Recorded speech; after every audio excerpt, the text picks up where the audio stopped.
Kidlat News Updates.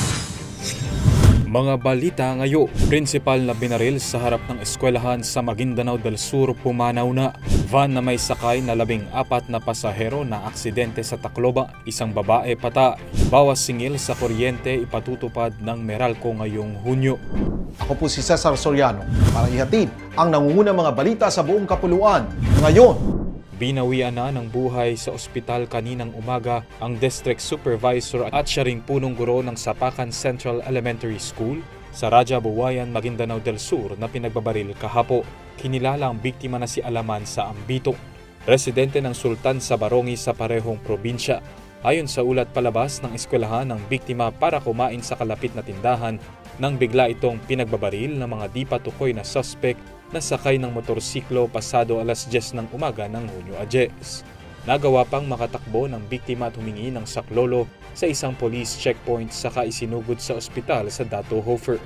Nagpapatuloy ang investigasyon sa motibo ng pamamasla.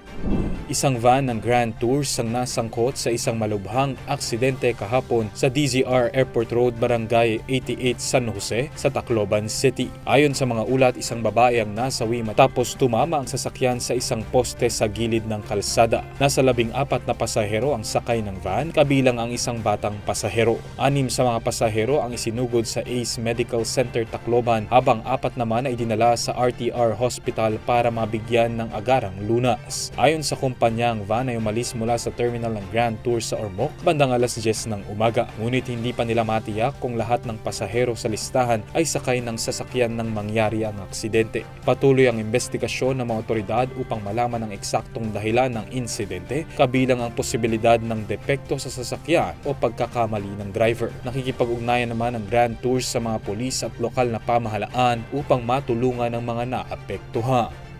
Asahan ng mas mababang electricity bills ngayong buwan ng Hunyo sa mga customer ng Manila Electric Company o Meralco dahil sa panibagong bawas singil sa household rate.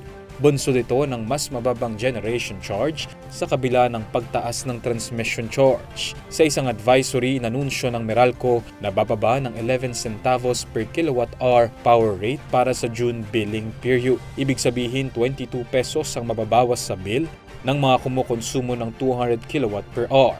Ayon sa Meralco, bumaba ng 0.1099 pesos per kilowatt-hour ang generation charge bukod pa sa lower charges mula sa Power Supply Agreements o PSAs, Independent Power Producers o IPPs at Wholesale Electricity Spot Market o WESE. Ito ang ikalawang magkasunod na buwan na bumaba ang presyo ng kuryente.